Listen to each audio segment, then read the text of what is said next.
Indian premier league అంటే cricket ఒకటే కాదు, అంతకు మించిన వినోదం, డ్రామా, సరికొత్త ట్రెండ్లకు కేర్ ఆఫ్ అడ్రస్.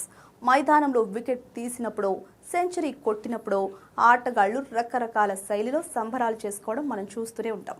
అయితే ఈ సీజన్లో సరికొత్తగా దూసుకొచ్చిన పేపర్ నోట్ సెలబ్రేషన్ ఇప్పుడు క్రికెట్ ప్రపంచంలో హాట్ టాపిక్గా మారింది. జేబులోంచి ఒక కాగితం ముక్కను తీసి కెమెరా ముందు ప్రదర్శించే ఈ ట్రెండ్పై మాజీ cricketers Ambati Rayudu, Dale Steyn తీవ్ర అసంతృప్తి వ్యక్తం చేశారు. అయితే తాజాగా చెన్నై సూపర్ కింగ్స్తో జరిగిన మ్యాచ్లో Lucknow super Giants pacer Akash Singh అద్భుత ప్రదర్శన చేశాడు.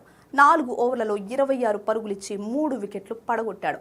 ఈ క్రమంలోనే అతను తన జేబులోంచి ఒక పేపర్ నోట్ తీసి ప్రదర్శించాడు. దానిపై అక్కీ ఆన్ ఫైర్, టీ20 మ్యాచ్ల్లో వికెట్లు ఎలా తీయాలో ఆకాష్కు తెలుసు అని రాసింది.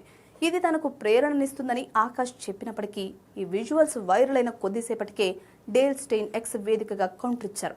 ఆ కాగితాలను పక్కన పెట్టే సమయం వచ్చింది.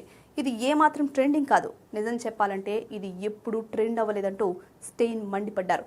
అలాగే మ్యాచ్ సందర్భంగా ఇలాంటి సెలబ్రేషన్స్ సరైన పద్ధతి కాదు అని అన్నారు. చిట్టీలను, స్లిప్లను గ్రౌండ్లోకి అనుమతించొద్దని కోరాడు. ఇది కొందరికి ఎంటర్టైన్మెంట్గా ఉంటే కొందరిని బాధిస్తుందని, ఇలాంటి సంస్కృతిని ప్రోత్సహించకూడదని ఐపీఎల్ యాజమాన్యం చర్యలు తీసుకోవాలని సూచించాడు అంబటి రాయుడు. అయితే ఈ విచిత్రమైన ట్రెండ్ ఈ రోజే మొదలైంది కాదు. సన్ రైజర్స్ హైదరాబాద్ బ్యాటర్ అభిషేక్ శర్మ పంజాబ్ కింగ్స్ పై సెంచరీ చేసినప్పుడు మొదటిసారి ఇలాంటి సెలబ్రేషన్సే చేశాడు.